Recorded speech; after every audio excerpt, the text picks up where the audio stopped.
Olá, o movimento Outubro Rosa nasceu em 1990 nos Estados Unidos e de lá para cá expandiu a sua atuação. Hoje, quando a gente fala em Outubro Rosa, a gente fala de uma forma geral da saúde da mulher. E é isso que a gente vai fazer hoje aqui nesse episódio e por falar em saúde da mulher. E esse papo é para nós homens também, porque a gente também tem papel no apoio, no acompanhamento da saúde da mulher, das nossas parceiras, seja no caminho dos tratamentos, seja nos diagnósticos, na manutenção das consultas, enfim. Essa conversa também é para nós homens. Então, sejam muito bem-vindas, muito bem-vindos nesse episódio de hoje. Aqui comigo, para a gente tratar desses assuntos, eu estou com a doutora Silvia e com a doutora Débora, e eu vou ler rapidinho aqui o currículo delas para quem ainda não conhece. A doutora Débora é médica formada pela Universidade Federal de Pelotas, tem mestrado em patologia pela Federal, pela Fundação, pós-graduação em nutrologia, é médica do Corpo Clínico da Santa Casa de Porto Alegre e servidora aqui do Tribunal desde 2014.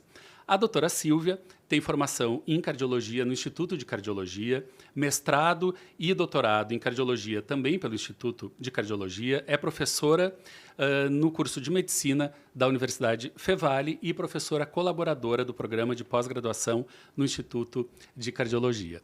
Doutora Silvia, doutora Débora, sejam bem-vindas então à nossa conversa de hoje. Vamos lá. Vou começar por uma pergunta que, enfim, que há pouco tempo eu não sabia que isso existia, conversando com vocês eu descobri. Muitas mulheres têm medo ou têm vergonha de procurar ajuda médica, que é uma coisa que eu não imaginava. Como é que a gente faz para vencer essa barreira com as mulheres? Esse é um desafio real. Muitas questões culturais, muitos tabus e a própria rotina sobrecarregada das mulheres afastam ou nos afastam, né, do autocuidado. Mas a importância da informação e desse tempo, né? Autocuidado não é um luxo. Autocuidado é uma necessidade. Ou a gente para o cuidado, ou a vida nos para. E passar a ideia assim, da mulher que se cuida como um sinal de fragilidade, na verdade, não é essa a imagem verdadeira. Essa é a imagem da mulher como responsável também pela sua vida. Porque a gente tem, assim, a gente fala muito que os homens não se cuidam, né? A gente sabe que as mulheres, uma grande parcela, sim, faz seus exames, faz prevenção. Mas o que leva as mulheres a terem... O que é essa vergonha ou esse medo de procurar ajuda? O que impede uma mulher de... O diferente, às vezes, da mulher para o homem é que a mulher, desde da puberdade, vai ter uma avaliação com a ginecologista para as principais orientações sobre a saúde da mulher, enfim, né, os ciclos menstruais, tirar as dúvidas, né, de anticoncepção, tudo mais. E essa médica que vai ser a referência, né, no acompanhamento da vida médica, né, da mulher. E o homem, em geral, não tem esse mesmo acompanhamento. Só que, na prática, é engraçado porque a gente encontra mulheres, né, do nosso meio que tem medo do diagnóstico, né? De procurar e fazer os exames e daqui a pouco descobrir que realmente tem uma doença mais grave, que vai ter que ser submetido a um tratamento longo, que vai ter prejuízo na sua estética ou na sua rotina, vai ter que abrir mão de algumas coisas. E a própria maternidade, ela fica muito envolvida, né, nos cuidados com a família, não só filhos, mas os irmãos, os seus pais. E é uma forma assim, de negar. Eu não posso ficar doente, eu sou a forte, eu tenho que cuidar dos outros.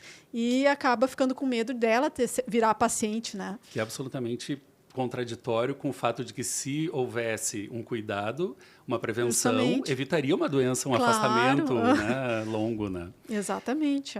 Eu quero... Depois a gente vai falar especificamente, então, de assuntos da mulher, mas esse eu acho bacana a gente citar, que houve uma mudança recente que agora considera a pressão 12/8 uma pré-hipertensão, né? Que atinge a todo mundo. Eu queria só começar por aí entender, para depois a gente detalhar outros aspectos. Então, esse assunto veio super no consultório, né? Porque essa dúvida passou para a mídia, né? Nas diferentes mídias, esse consenso que foi apresentado nos Sim. congressos europeus e agora no Congresso brasileiro. E aí ficou aquela dúvida, até um debate, né, nas redes sociais. Pô, agora querem fazer com que a gente tome remédio com a pressão 12/8, Sim. isso é pressão da indústria farmacêutica. Então, houve uma confusão na mensagem, né? Mas o que de fato representa esse número, né? Uhum. Então, dentro da medicina, a gente vai fazer essas determinações, essas orientações baseadas nos estudos que acompanham, né, vários pacientes ao longo dos anos. E o que se observou, na verdade? Que os pacientes que já têm a pressão um pouquinho acima de 12/8, eles têm um risco maior de vir a desenvolver a hipertensão, que é considerada ainda os níveis pressóricos acima de 14/9, né, ou 140/90. Então, esse ainda continua sendo o ponto de corte, né, para a gente tratar com medicações, enfim, a pressão alta. Mas aquele paciente que está com a 12/8, né, ou 12,5/8,5, já é um sinal de alerta. Quando a gente detecta isso no consultório, olha, tu não está hipertenso, mas a gente vai ter que acompanhar pelo menos uma vez por ano os teus níveis pressóricos, porque tu pode vir a desenvolver. Mas mais importante que isso é a gente detectar os fatores de risco naquele paciente, né? Sim. É um paciente que está sedentário, sinal que tu tem que fazer atividade física, está faltando, né? Paciente que está um pouco acima do peso. Esses níveis estão dizendo que se tu continuar assim, né? A alimentação não está legal, está cheia de ultraprocessados, está irregular, ele não está tendo tempo de cuidar da saúde. Então, veio muito essa recomendação para um alerta, para dizer assim, temos que fazer alguma coisa, a gente não pode ficar na inércia, né? Tá 2/8, está tudo bem, não precisa te cuidar porque a tua pressão está ok. Não vamos esperar chegar no 14/9 para começar então a abrir é os esse o olhos. sinal de alerta. Então, não, se não está fazendo nada, não está fazendo exercício, não está cuidando da alimentação, não está cuidando do peso, não está legal para ti se a gente continuar nesse ritmo, né? Sim. Questão do tabagismo, do consumo de álcool, qualidade do sono. Então, é mais um alerta em relação a um estilo de vida mais saudável. Né? Então, que a gente tem que atuar, a gente não pode ficar dizendo, não, está tudo bem, segue assim que está tudo certo. Não, a gente tem que dar vamos a real, a real, né? Tá certo. Temos que começar a fazer alguma coisa no sentido de prevenção, né? Que é o mais importante. O que a gente vai falar bastante hoje sobre isso. Essa primeira pergunta era porque era uma curiosidade minha, já ajustei aqui a minha pressão para entender. É a dúvida de muitos, gente, então é super importante a gente ficar claro, assim, né? Que é um sinal de alerta, na verdade. E vamos falar então do Outubro Rosa. Vamos chegar nesse ponto. Doutora Débora, por que o Outubro Rosa ele é tão importante? O que esse movimento significa na luta e no combate ao câncer de mama? O Outubro Rosa ele é uma campanha mundial. Só aí a gente já vê a importância dele, né? Ele é um momento, então é um movimento de toda a sociedade. Então, as instituições que se iluminam, né? Monumentos que se iluminam durante esse mês, os profissionais de saúde, as instituições que fazem palestras, que fazem eventos. Então, ele é um momento para essa questão mesmo, para chamar atenção para os cuidados e para a prevenção precoce das doenças da mulher, especialmente o câncer de mama. Então, dentro do tinha conversado anteriormente assim em relação aos tabus, aos medos, é um momento assim de esperança, de empatia, de conscientização, de informação, porque o conhecimento ele liberta. Então, a pessoa sabe, né, ter essa questão da informação, tem muitas campanhas, então é um momento em que se facilita os acessos às consultas, aos exames. Especificamente no câncer de mama, o diagnóstico precoce salva vidas. Então, o estímulo, né, às consultas e aos exames é para esse diagnóstico mais precoce da doença. Aí já vem a minha próxima pergunta aqui. Qual é a frequência que a mulher, então, ela deve procurar o seu médico, a sua médica, para esses exames preventivos? A avaliação médica, assim, uma consulta médica regular, ela deve iniciar lá na adolescência. Então, assim, fazer uma consulta médica, uma consulta clínica para avaliar fatores de risco, hábitos de saúde. Especificamente, então, coisas mais direcionadas seria lá na adolescência, quando a menina, então, começa a vida sexual, para fazer, então, uma primeira consulta ginecológica, coleta do primeiro citopatológico ali do colo do útero, a orientação em relação, né, a educação sexual, a prevenção das doenças sexualmente transmissíveis. Agora a gente tem visto essa questão mais também de saúde mental entre os jovens, né? Aumentando muito as doenças mentais nessa população, Sim. então investir também na saúde mental da adolescente. Ali, a partir então, do início da idade da vida sexual até os 40 anos, então, uma consulta anual com um médico, que pode ser o ginecologista ou um médico geral, para avaliação da saúde em geral. A partir dos 40 anos, então, a mamografia anual. A avaliação oftalmológica também passa a ser anual. E essas avaliações mais específicas hormonais, tireoide, controle da glicose, da pressão, colesterol, né? Essa parte mais de metabolismo também está olhando ali. A partir dos 50 anos, então, além disso tudo, acrescentaria, então, ali a colonoscopia. A partir da menopausa, que vai acontecer mais ou menos nessa época, então, a densitometria, para avaliar a saúde óssea, e outros fatores que têm que ser melhores controlados ali na questão mesmo da mulher na pós-menopausa, e isso até os 75 anos. Em relação ao check-up cardiológico, eu repasso a bola. Doutora, deixa eu só interromper para fazer um... E isso independente de algum histórico de câncer de mama na família ou não. Todos esses exames são sempre bem-vindos, certo? Isso é para uma população geral. Certo. Para pessoas com riscos habituais. Se a pessoa tem, na sua história, algum fator de risco, seja genético, ambiental, ou da própria história da pessoa, aí essas avaliações elas são mais individualizadas. O atendimento ele tem que ser integral e personalizado. Entendi. Em linhas gerais, para uma pessoa, uma pergunta assim mais ampla, em linhas gerais, para uma pessoa com risco habitual, seria isso. Essa mesmo. Mas, né, com caso, por exemplo, de câncer de mama na família, especialmente antes dos 50 anos, então com uma história familiar, principalmente familiar de primeiro grau, mãe, irmã, filha, antes dos 50 anos, aí se deveria avaliar com um especialista, que seria um mastologista, aí a partir dos 35 anos. Entendi. Muito bem. Mas aí tem muito a ver com Claro, daí com a história de pessoal de cada um. Agora vamos para a cardiologia. Para cardio. Então, é bem interessante, porque isso até surge no consultório. Eu, recentemente, atendi uma paciente com 38 anos e ela estava muito preocupada porque, né, os colegas tinham falado, tu já está atrasada na tua consulta cardiológica, no teu check-up, né? E aí ela veio essa pergunta, né? Eu estou atrasada mesmo. Então, o que diz a gente então tem essas diretrizes dentro da cardiologia, né?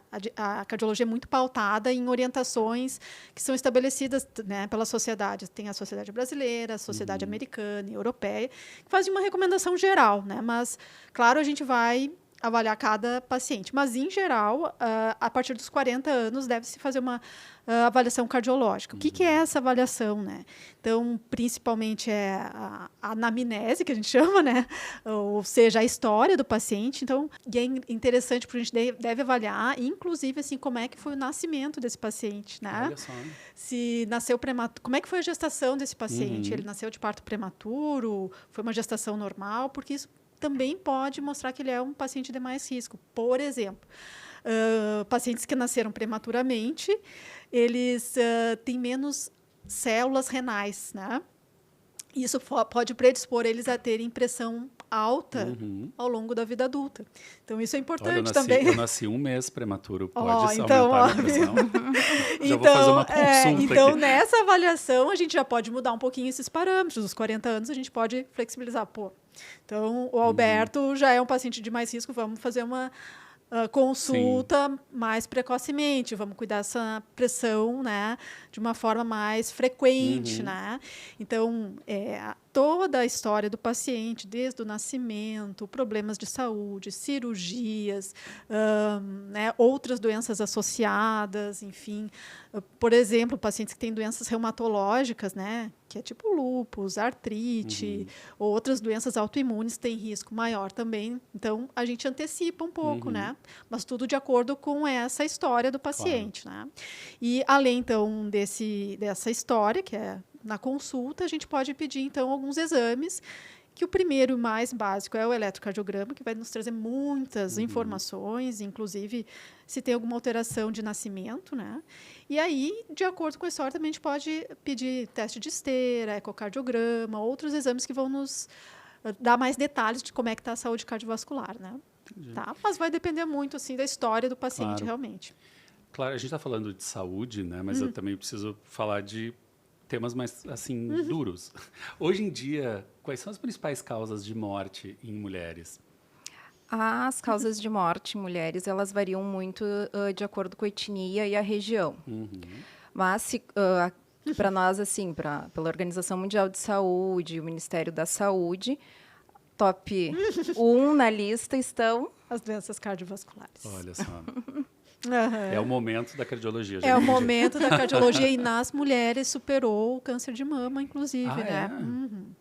Então, a gente tem enfocado muito dentro da Sociedade Brasileira de Cardiologia na prevenção, né? Então, na consulta, não deixar postergar tanto e para poder atender essas mulheres mais precocemente possível, né? Os sintomas de doença cardiovascular na mulher, ele não é semelhante ao do homem. Então, o diagnóstico ele acaba sendo mais tardio e, por isso, talvez, essa mortalidade maior. Para além disso, né, essas questões da mulher, né, da expectativa de vida maior, então ela está vivendo uma maior parte da vida na menopausa, e a redução, então, hormonal ali na menopausa predispõe ela a maior risco cardiovascular. A própria gestação, porque a gente tem muita ideia assim, das complicações relacionadas à gestação, acabou o risco.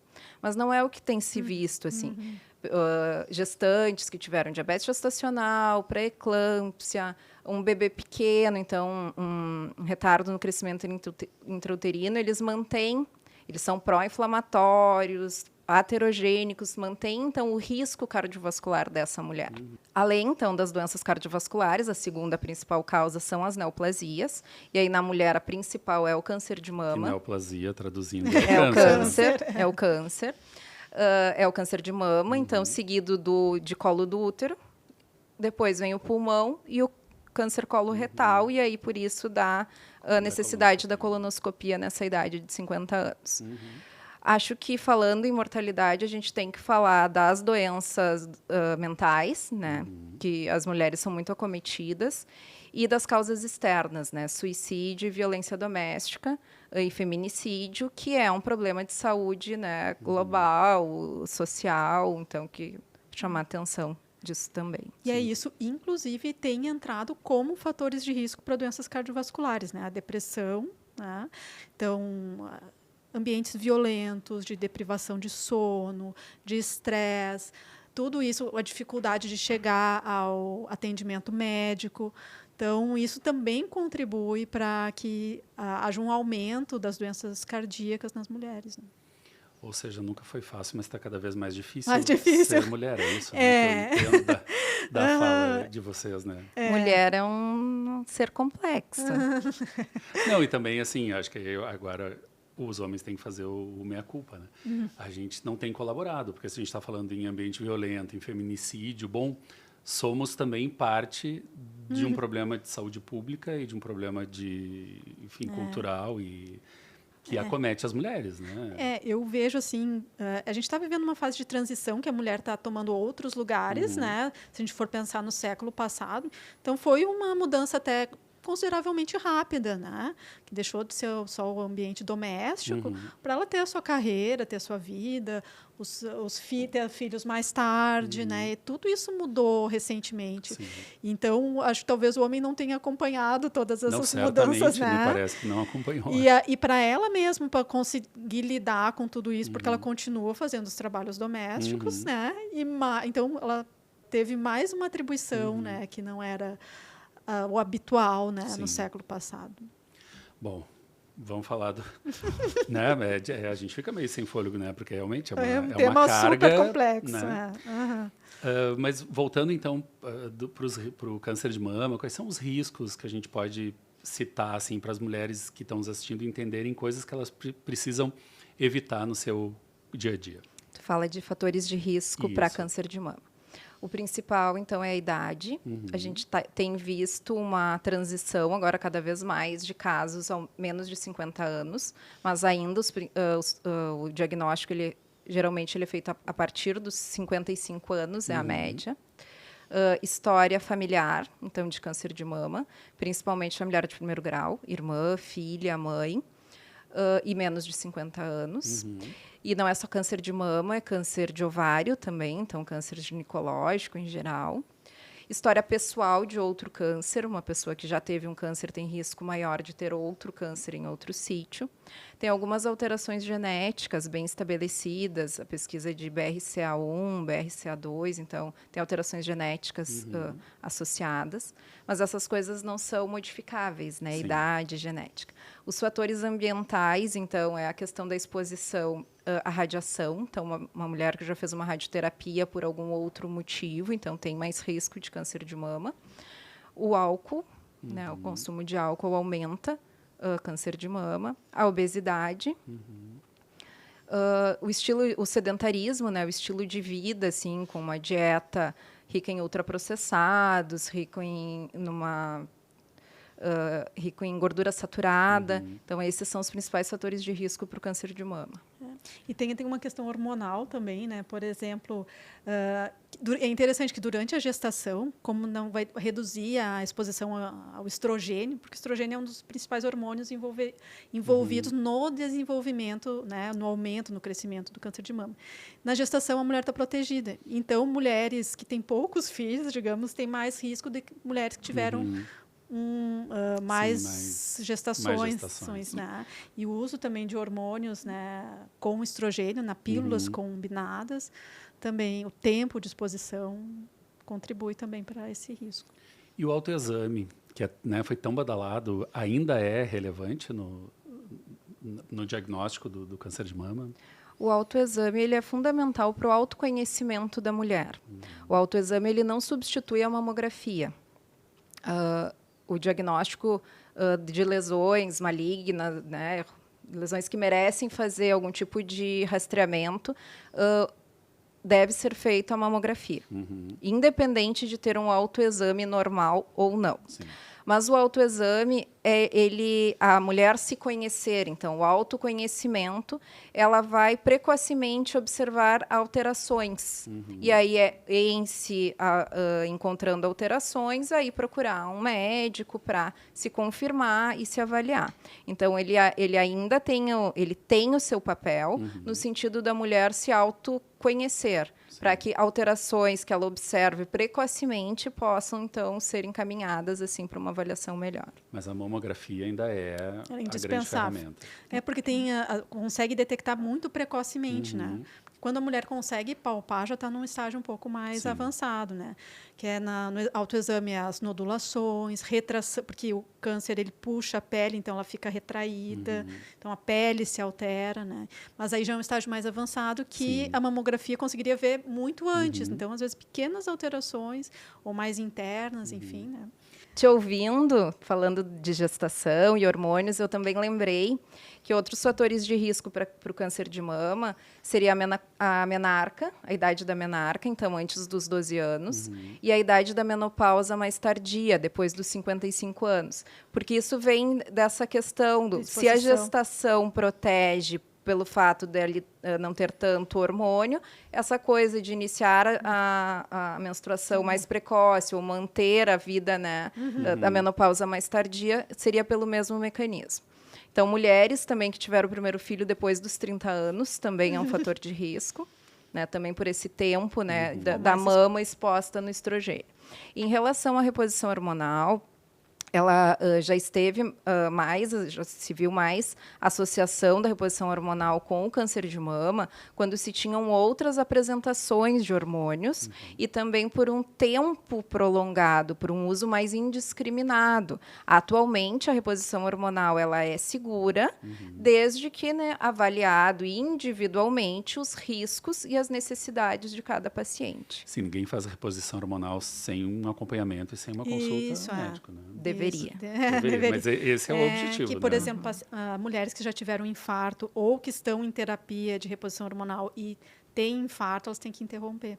Porque pode ser que seja mais trombogênico. O que é trombogênico, né? Forme mais coágulos, né? Trombos dentro do sistema vascular. Sim. Alberto, mas tu perguntou dos fatores de risco. E se eu te dissesse que tem um medicamento que, se tu utilizar, tu reduz, ou a pessoa que toma, né, a mulher, reduz em 30% a chance de ter câncer de mama.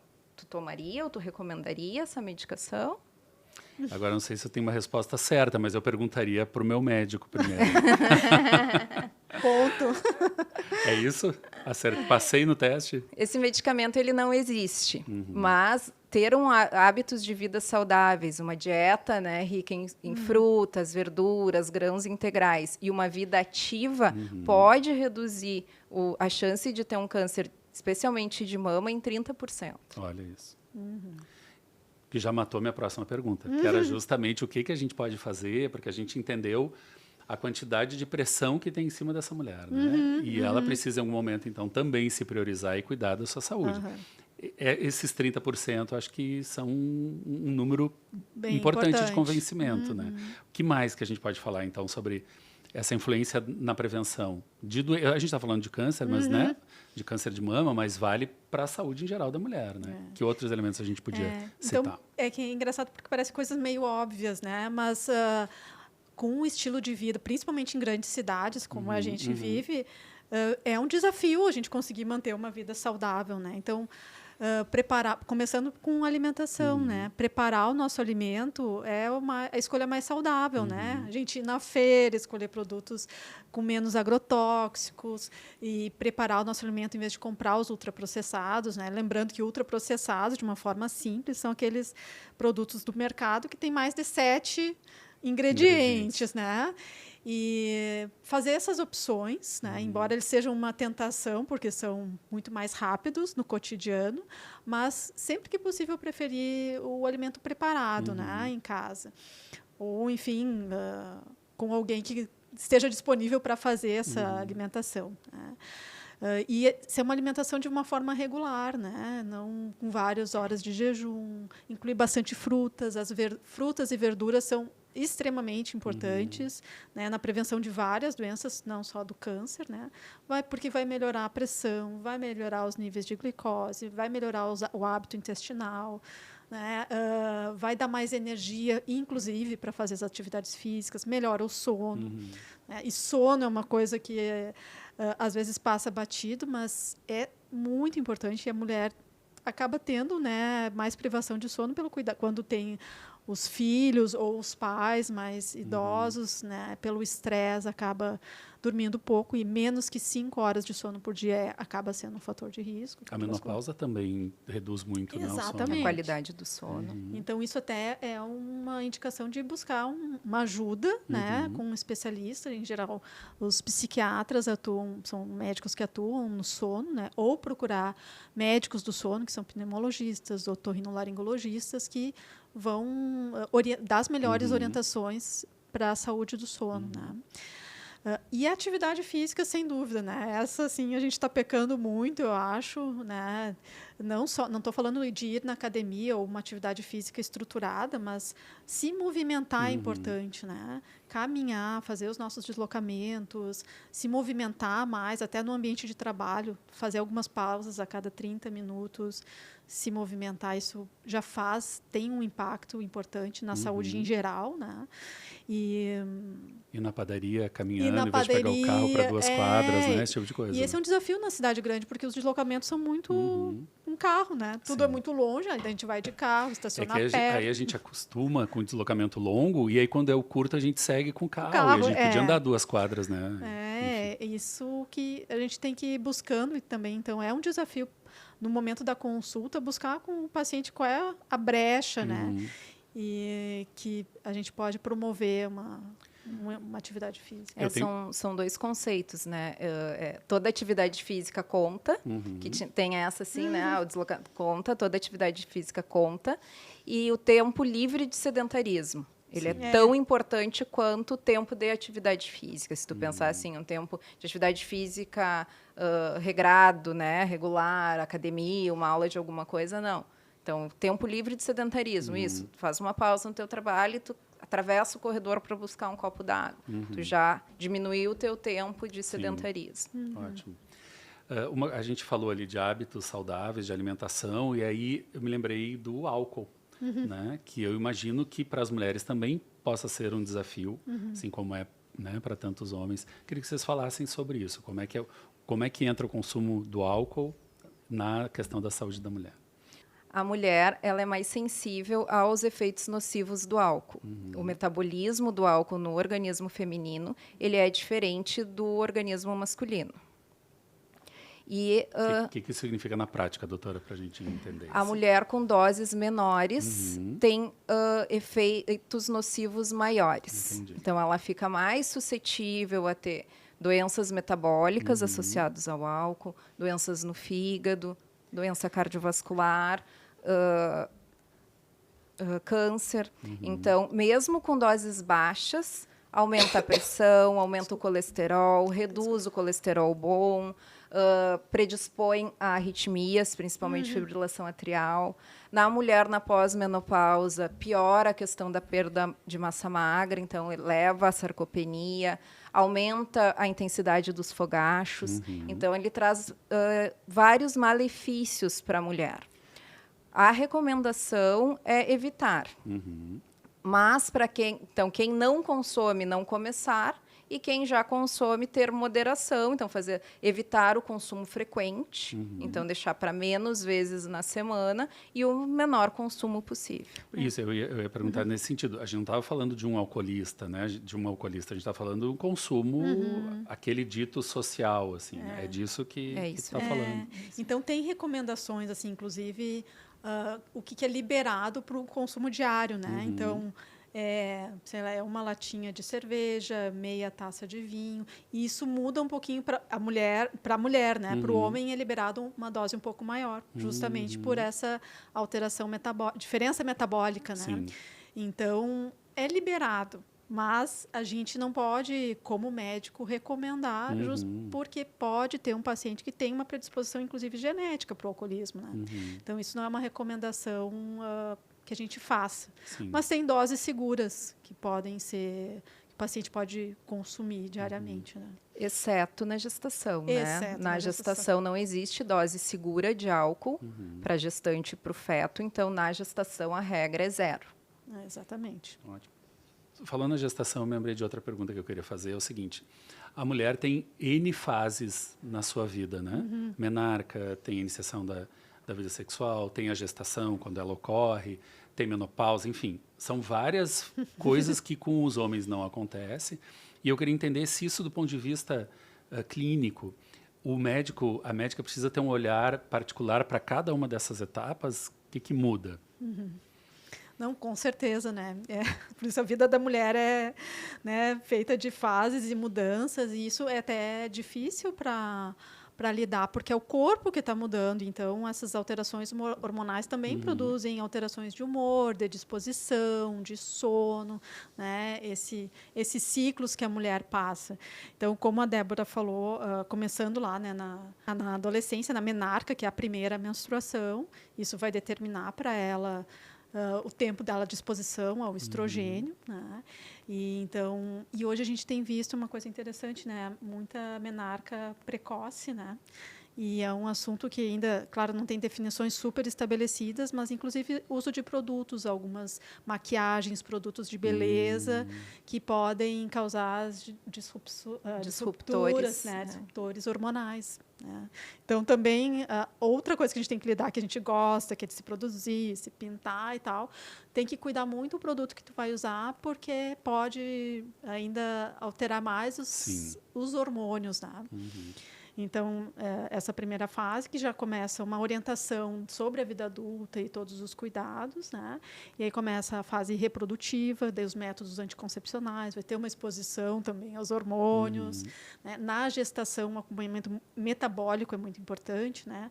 Alterações de glicose, alterações de colesterol que acontecem na gestação. Né? As mulheres, na gestação, aumentam colesterol e triglicerídeos. A hipertensão, que é muito importante também, pacientes que tiveram a pré-eclâmpsia ou a eclâmpsia, né, que é aquele estado mais grave, começa a perder proteína pela urina, crises convulsivas na gestação. Né? E aí, depois disso, vem toda a fase dos filhos, né? Que aí é uma fase super conturbada, que os cuidados com a saúde acabam se perdendo um pouco e muita atividade física, né, para cuidar de todas as crianças, preocupações, estresse, demandas, deprivação de sono. E aí eu acho que tem um cuidado especial que a gente precisaria ter, né, com a mulher nessa fase. Que até eu vou te interromper, porque, de novo, eu acho que é o lugar de fala lá do homem, que é o seguinte: está aí mais um exemplo de como a parceria é fundamental. Porque, fundamental. assim, chega a dar uma vergonha ouvir vocês falando que a fase dos filhos é conturbada, que é onera muito a mulher. Só é conturbada e onera tanto a mulher porque tem alguém que não está fazendo a sua parte. Né? Então, assim, está aí mais uma evidência de que, sim, a saúde é coletiva, inclusive dentro da família.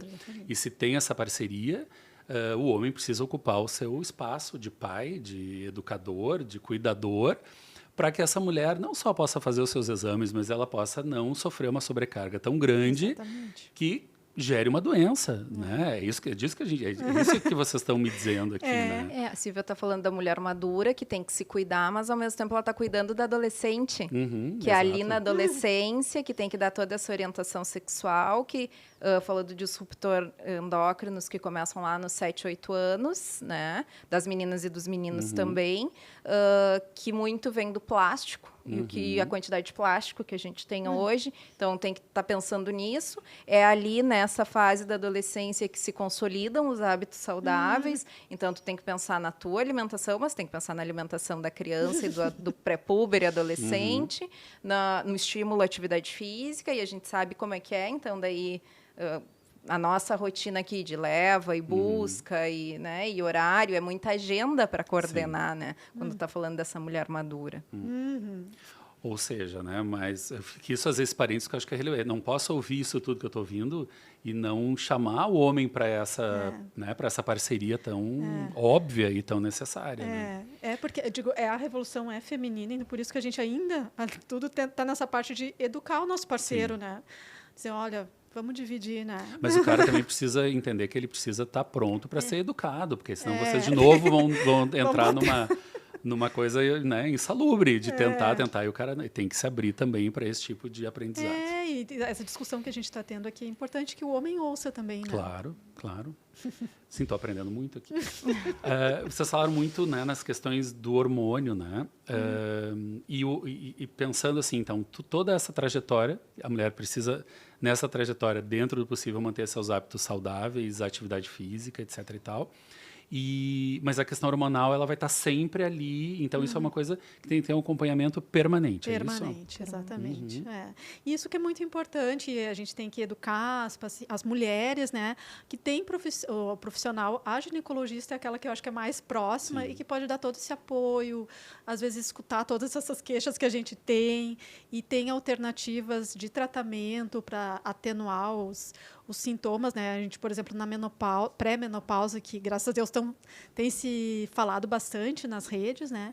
É entender que a gente passa por uma fase que é difícil do corpo, sabe? Que tem uma mudança que a gente nem entende às vezes, né? A névoa mental, a insônia, a irritabilidade, mas que tem tratamento. Tem um profissional que pode te oferecer, pelo menos, amenizar um pouco, e aí tu já te acalma. Não, tá tudo bem comigo, é uma fase, vai passar, tem tratamento, tem alguém que possa me ajudar. Né? Bom, mas eu tenho também boas notícias, né? A gente aqui no tribunal, então, na verdade, na Justiça Federal da 4ª Região, a gente tem os exames periódicos de saúde, que são gratuitos para os servidores, né? E eu queria, doutora Débora, que tu falasse sobre isso. Para quem ainda não conhece o EPS, acho que todo mundo devia conhecer, mas para as mulheres que ainda não conhecem o EPS, o que é, como é que funciona? Essa é uma iniciativa que demonstra preocupação institucional com a prevenção e com a saúde do nosso público. Então, ele consiste de exames, né, laboratoriais e consulta médica, e de outros exames necessários de acordo com a faixa etária. Ele tem um papel fundamental na prevenção, de doenças precocemente. E a gente tem muito orgulho disso, assim, que do ponto de vista individual, a gente já fez muitos... Já salvaram muitas vidas, é isso. Eu não sei porque não tem que se constranger, acho que é o mérito, já salvaram vidas. Individualmente, assim, o programa, e é um orgulho, sim, né, de que ele já mudou a trajetória de muita gente, de muitos pacientes, né, de muitos usuários, desse programa. Que, funciona na 4ª Região e não tem custos para o servidor, é isso, né? Isso. Então, assim, procurem a área de saúde do tribunal, das sessões judiciárias, se informem. Eu sei que no tribunal tem um chamamento contínuo, né? Ele acontece periodicamente, né? E tem outra coisa também, a gente tem também uma licença que nos dá um dia para realizar exames, né? Exames preventivos de qualquer tipo, não é só exames preventivos de câncer de mama ou no homem de próstata. Certo. Então, qualquer exame preventivo de saúde, ele pode ser usado como uma declaração, comprovante do exame, para a homologação de um dia de licença. Um dia para cuidar de sua saúde. Da sua saúde. Muito bem. Bom, preciso agradecer por essa aula que vocês deram para mim e para todo mundo que está assistindo. Muito obrigado. Que seja um Outubro Rosa assim, impactante aqui no tribunal, nas sessões judiciárias, para que essa informação sobre saúde da mulher, possa se espalhar e reverberar cada vez mais. Muito obrigado.